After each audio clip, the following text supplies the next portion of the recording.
What is up, guys? Wraec is here with a new video, and today we got Hyperspace Hunter Aylamak, and I've seen Barry made already like 4 videos about them. I'm thoroughly late, but not without reason. Not without reason. I don't know if you know that situation.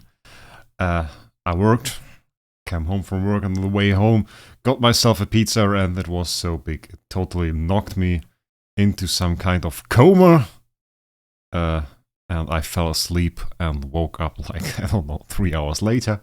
And yeah, that's apparently what happens when you eat such a big pizza, and you should be aware of those consequences. But that's not the topic of today's video. We are going to build Hyperspace Hunter Aylamak, and I actually thought they would put him in the Compass of Transcendence now, but I was, again, mistaken. He's not in there. And I had like 100 cores or something saved up. I used them on guides anyway. Thought it was not like worth showing. Got myself enough to Crystal of Transcendence to actually build him, so that is ready now. What we still have to do is like get the copies, because yeah, I have 1 copy, 2 copies, so that's not really impressive. But we are just going to use the whale magic. And are going to magically have an Aylamak, whatever his name is, I have no idea, appear in our bag. Yeah. And that's how you get an Aylamak. Whale magic. I had some more of those. I actually don't have heroic scrolls, otherwise we might have gone for the event. Then again, they changed the event. Let's take a quick look at that first. Like, they changed the event. It's actually pretty bad now. Look at that. The middle column once had like sublimation materials in here, I think. Was it even like that? I think it was like that. I think Jesus said it was like that. Now it just has, yeah, normal stuff. Nothing too impressive. I mean, like, you can still get some spiritual essence, which is alright, but yeah, it's not really that great. It's like only 2 cores. We had the special variant at anniversary event, I think. Anniversary event with the PDE release. Then we actually had 3 cores. That was quite cool. There was a limit on the last one of 2. That was quite nice. We don't have that right now. So it's a little bit unimpressive in that sense. But good time to skip an event, actually. Aylamak here. We don't have any tier on that yet. We should upgrade the level as well. And that's also the moment where I notice we are a little bit poor on spirit. Let's buy some, by the way. Great that they added those packs. Those extra packs with like 1 cool billion spirit. That's really nice. Then again, I also don't usually have gold, but you can buy gold for gems. So that is indeed something. Let's start off by giving him a bit of a stone. Quick upgrade, guess that does it mostly for the moment.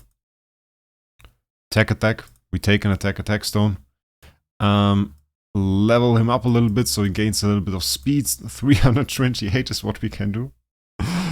I always see the jokes in the comments from the people like saying, yeah, you can afford him, can afford like having 8 years and everything on the account, but leveling up your heroes, that's too much.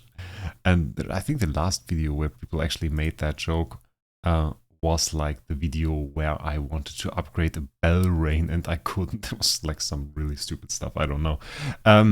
Guess that's good enough for the moment. What is pretty cool and what we are going to do now, we are going to do a little bit of an awakening.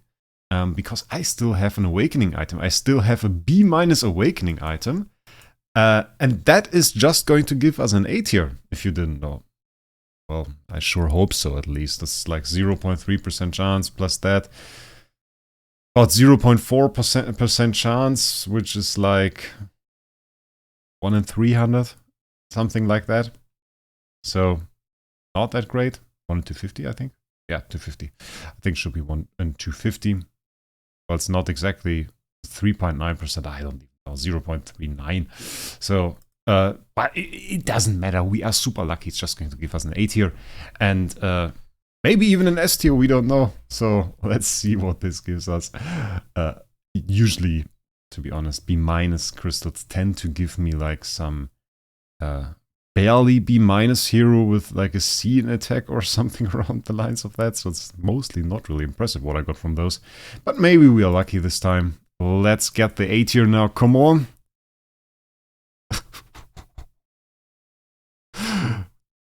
Yeah, that's about what I expected. Oh my god, that copy is horrible. Like, that's a tier of horrible. I cannot even put that on the market, can I? It's not even going to sell to anybody. With like B tier in HP. I mean, once you see like like the purple stone coming down for the attack, it's basically done. But yeah, I really don't also want that in speed. That's horrible. Let's awaken the rest as well. Let's see if we can get something good. Will at least give us some rewards from the event. Yeah, that's an E+. That's definitely not great. What the hell? Like, this is trolling, come on. Like, always they give me one green one, I think that's going to be something good, and then it ends up being horrible again. Like, that's not even better than the other one we have. Can they stop giving me bad copies of Aylamak? That would be very, very great if you could stop that. E tier with E- speed. Oh my god, I really don't want that. Come on, give me like a proper B tier or something like that. There is nothing on the market even. Like, market is pretty empty still. So that's not really great.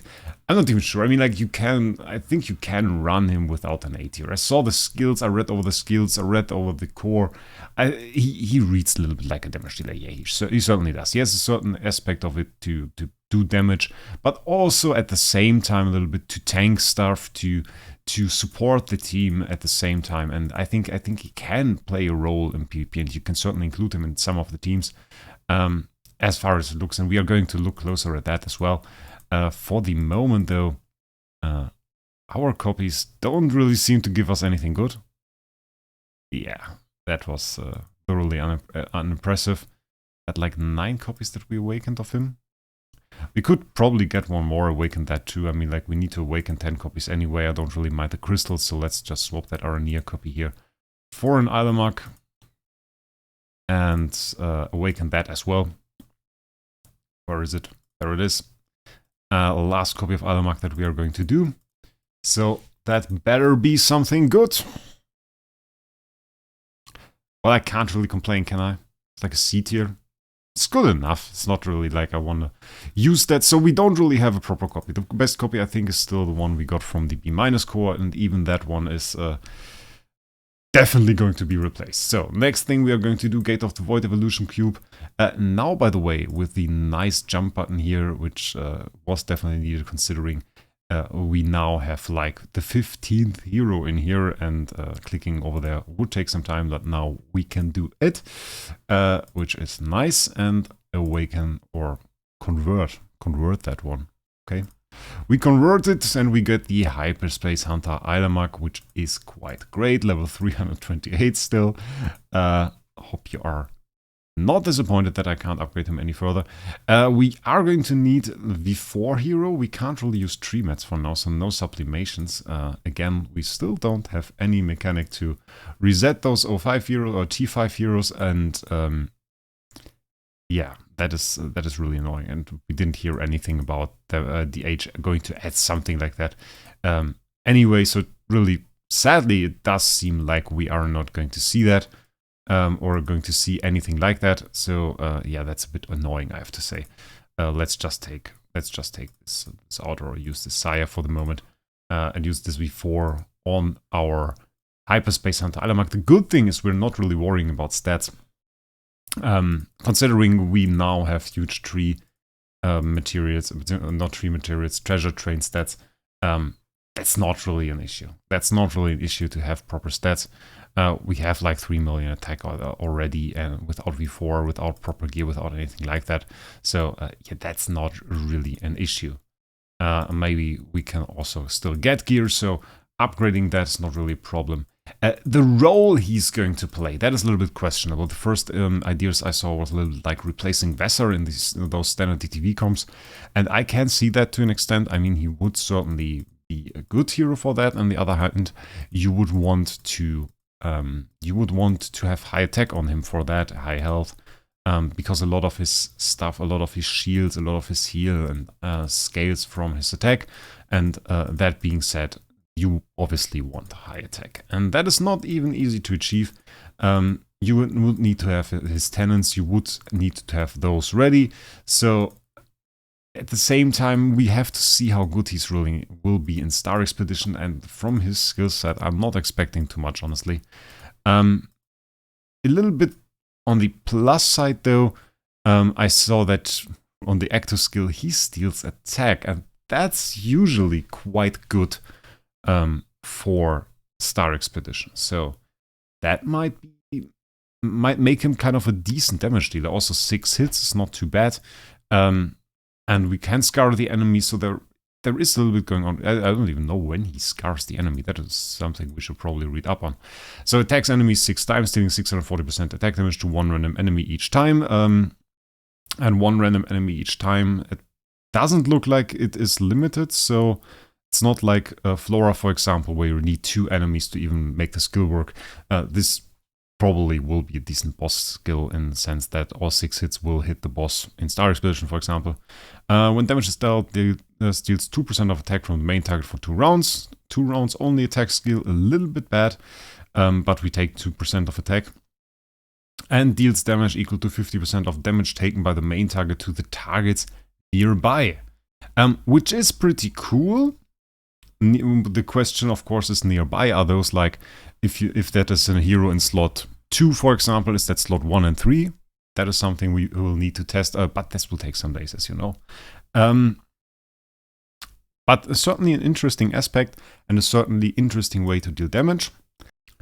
And we also have a little bit of extra damage here if the targets with Scar, including the nearby, take the damage, they take extra 320% of attack damage. So a lot of damage being dealt here, a lot of damage distributed also from a main target that is not nearly defined in some Scar targets. So quite interesting, but a little bit unclear what they mean and what is Scar and what is nearby. So definitely a lot to test with this hero that I'm going to do over the weekend. Changes basic attacks to deals 1200% of attack damage. That is quite huge compared to this active skill. And damage, and additionally deals damage equal to 12% of the target's current max HP. They don't say who he deals damage to. Okay. I mean, like, usually if it's not defined, it's the slot 1 hero, which I don't think they mean. So might just be a bit of a bad description. We will have to see what the basic skill does as well. There's 100% chance to stun the target for 2 rounds. That is huge. Afterwards increases all allies blocked by 25%, and that again is a pretty nice buff. A 25% block buff certainly is nice and mitigates a lot of damage, so that is a pretty good basic skill already. Not even regarding the damage, even the last 2 sentences. Just stunning a target with 100% chance and then increasing all allies block. That together on a basic skill, definitely huge. We're not even looking at the sublimations yet. When the ally block successfully grants the ally a shield equal to 760% attack. Why does that look weird? That looks weird. 760% of attack does look weird. Because it's usually in brackets. That's why it looks weird. And this is not. And Elegance for 2 rounds. Skill effect. Increases self all damage reduction by 12%. Restores self HP equal to 380% of Hyperspace Hunter Aylamak's attack when Elegance ends or the shield becomes ineffective. That's a nice effect, honestly. Anytime an ally blocks, they get a shield. They also get 760% of attack. And the nice thing is, this might just have synergy with GPF, honestly. So we might see some GPF synergy with Hyperspace Hunter Aylamak just in recovering shields when being attacked. So, like, for example, Jesus is faster with all of his team than my team is. If he attacks me and I will use Hyperspace Hunter Aylamak, I would gain a shield after every hero's attack. So that would be pretty cool, honestly. That would be a pretty good effect. The Elegance part of it, the all damage reduction, definitely nice. A little bit of heal, we can take that. Nothing too impressive. When self-block successfully counterattacks the attacker, some counterattack action will be horrible if he ever releases as a PvE enemy.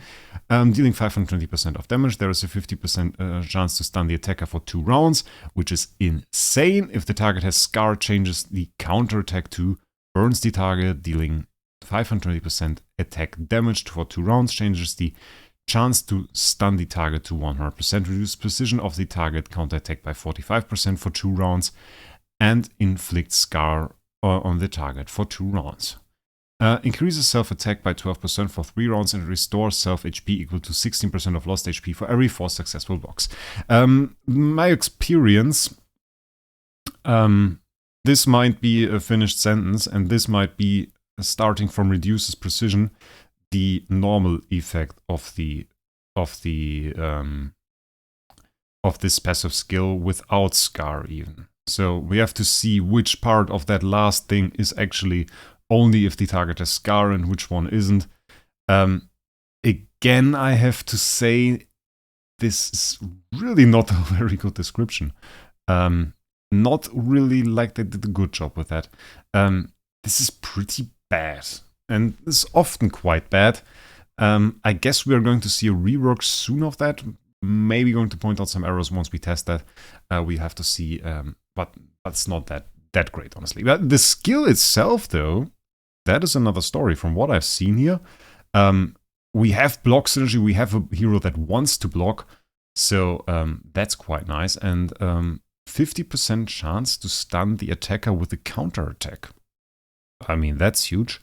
And one thing definitely to look at, we have precision reduction, we have the Scar stuff with 100% stun. So we have some really big stun action, we also have some really big block action, which is quite nice. Attack increase, so that is good. We have a lot of good stuff here. Let's take a look at the... Oh, we should take a look at the sublimations, which one of those are actually huge. Sublimations, all damage dealt, okay, that's nice. Main targets armor by 12% for 2 rounds every time the damage is dealt. In theory, that would be nice. In the current meta, we nearly always have 100% armor break. But, I mean, like, even when you don't run armor break on this guy, which probably for the most time you won't, with all the armor break you get, this skill makes armor break completely useless. So, I mean, Hyperspace Hunter Aylamak and armor break, that is just a bad combination, especially if you run for boss damage. So, not even needed at all. This sublimation, of course, is. And if you have good, I mean, the thing is, I want to show you guys that. What I mean, maybe I can make that a little bit more clear. Let's take a look at this guy. Let's take a look at these stats. And we have 48.9% armor break. We don't have anything that buffs armor break. Nothing.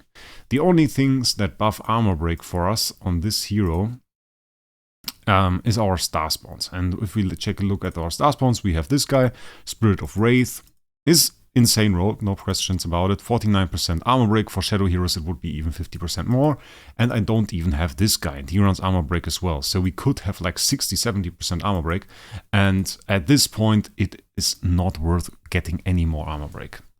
Armor break is like linear effectiveness, so it first 10% grant the same armor reduce and the same armor damage mitigation reduce as the last 10%. So if you are from 90 to 100, upgraded from 90 to 100, that's the same effect as upgrading from 0 to 10. So you don't really necessarily want to go for 100%, you just want to get as much as you can. And over-investing, getting over 100%, that is not really worth it. That's a little spoiler, by the way, for an upcoming video. But again, if you have a sublimation like the one we just saw, then you don't really need any more armor break. So take that in mind. When skilling him, you can go for precision, obviously. You can just go for block. I would say, honestly, an imprint that I could see on him would be block. Like getting some block already, getting all of his block skills going by that, I think that will be huge. And the standard method of going DR crit damage, probably not that much. If you want to go, maybe just replace DR with block, that would be one option. But getting that block in there is definitely important. You can also do that by using an AMB, but get some block in there.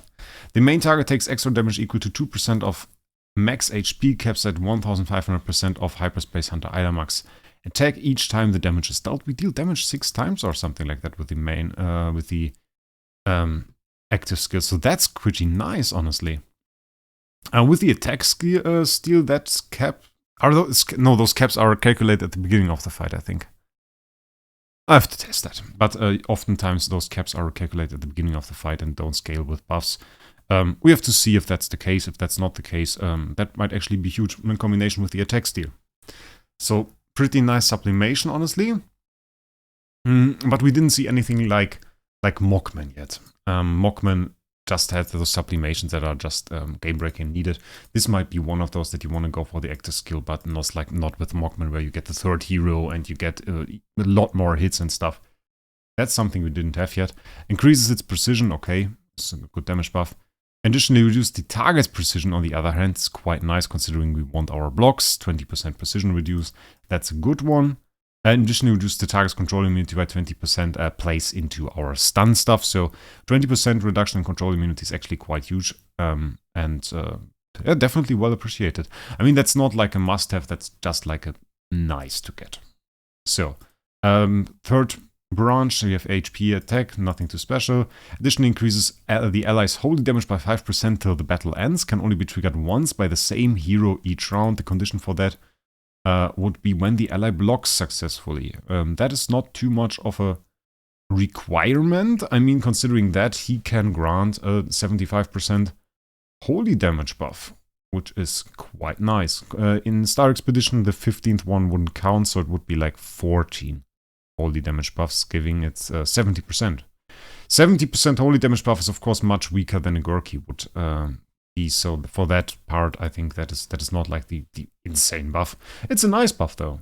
It certainly is a nice buff, and it's just something that he grants you on top. And with a lot of Transcendence heroes, that is the case. They just give you something on top. And do one more thing. And that one more thing that stacks up with a lot of one more things that they already do. And in the end, you have a stack of things that they do, and that becomes good. So, yeah, in that sense, that's quite nice. Additionally, increase the buff owner's all damage reduction by 15% for 2 rounds when Allegiance becomes ineffective.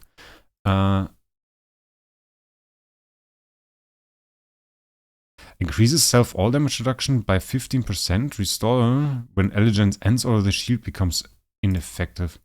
Increase the buff owner's all damage reduction. Okay, the question increases self, so that would mean Aylamak? I thought that would already be the buff owner. Okay, that is interesting. I didn't know that they mean Aylamak with this. Because considering the owner of the buff is the hero that blocks. Okay. Increases self all damage reduction by 15%. That apparently means Aylamak. That is super weird. That is super weird. And he has HP restores for the normal hero when he doesn't have the sublimation? Okay, that is unclear. That is something we will also need to test. Goes to the long list of stuff that needs to be tested. Because that is a really weird one. That is a really weird one. And that usually just buffs... What the hell did I do? Okay, that was confusing. Apparently, I hit a button on the side of the emulator. Okay, never had that happen before. Probably some people here now have neck pain from starting to adjust to this screen, but we fixed it. That is just weird. That is just weird. We're not going to talk about this. HP attack, and then we have an ally is under a basic attack, takes damage from active skill Hyperspace Hunter counter. Attacks dealing 800% damage to the attacker and deals 400% damage to 2 enemies near the target. Interesting. Okay, that should be like a ton of counter attacks.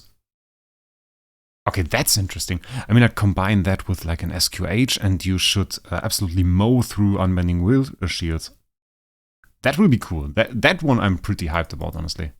When self-block successfully inflicts 1 layer of provoke on the attacker till the battle ends, provoke mark, each layer reduces the damage dealt to Hyperspace Hunter Aylamak by 5%. Stackable up to 10 layers. I mean, in a way, it's nice. It's not too impressive, though. It's like the same thing with Mockman, where you have this hero that should defend you, but doesn't really have a whole lot of layers of defense, so that is one thing. The core is pretty cool. I already saw the core. Let's look at the Collaboration 8 one. Beginning of each battle reduces all enemies' precision by 55% for 3 rounds. With a 100% chance to taunt 2 enemies with the highest attack for 2 rounds. For every 6 successful blocks, self-blocks, there is a 100% chance to taunt 2 enemies with the highest attack for 2 rounds. Reduces their crit by 80% and the holy damage by 28% for 3 rounds. And reduces all enemies' precision by 55% for 3 rounds. The interesting part with that, like, in a way, that is a really weird core. Because this core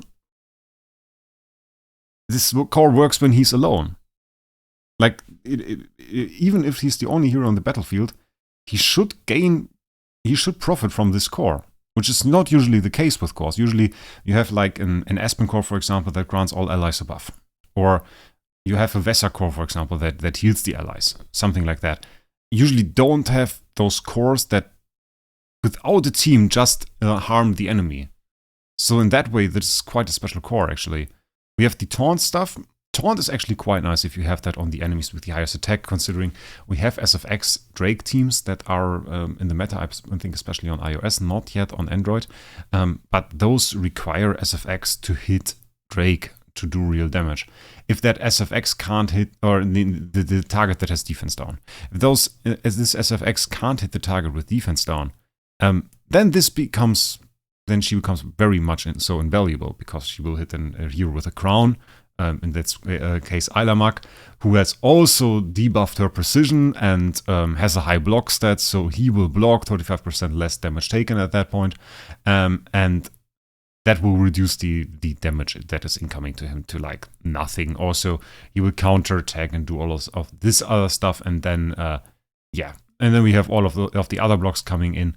So he also takes like a lot of hits, and in that sense, I can see him replacing like Ferric Vesa. The thing is, do you want to use the Star Alchemist Holmes core still at that point? If you want to use the Hyperspace Hunter Aylamak core, then at that point you might think about replacing the Star Alchemist Holmes even.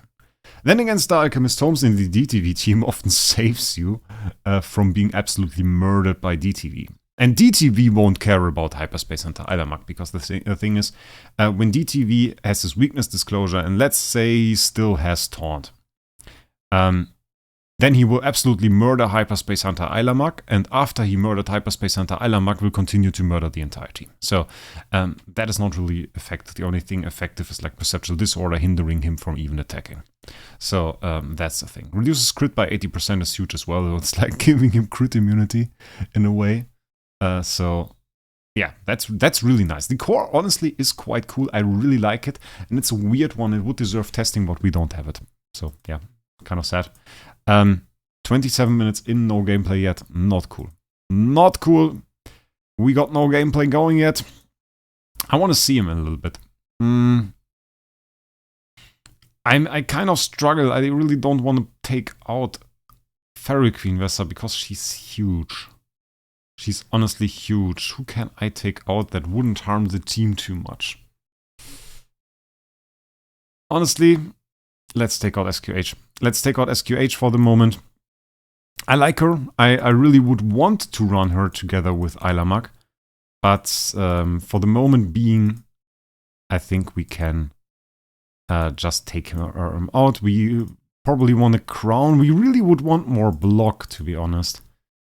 Increased crit damage receive is alright. We don't really need that. We could run attribute reduction. We run unbending will. And for the imprints we run DR. I don't want him to run crit actually. Probably want him to run block, and I don't really want him to run crit damage. I kind of see something as a kind of... I mean, the counterattacks probably won't crit, right? So let's take some precision. Let's take some precision. I think that can work well. 85.5% precision. We have that going. Yeah, I think that's good. Let's attack some noob. Oh, Steve got a lot stronger. And let's see what happens. I mean, if we can see some good stuff, we are going to do some further testing. I don't really want to make this video too long. We're already at close to 30 minutes.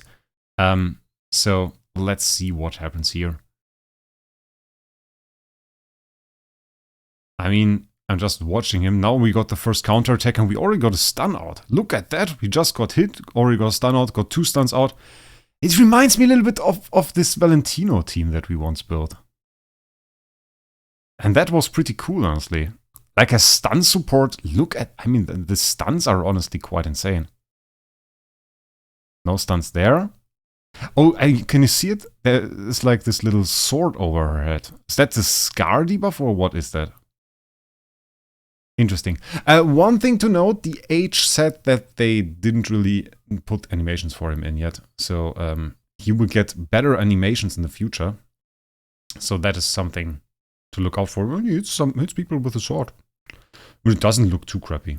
It doesn't look too crappy. So that's okay. I mean, at that point he was hit, so that is kind of interesting. And probably want some more block on him. Now this guy has a sword too. Didn't get hit really often. I'm not sure if he really does something for us. Let's be real.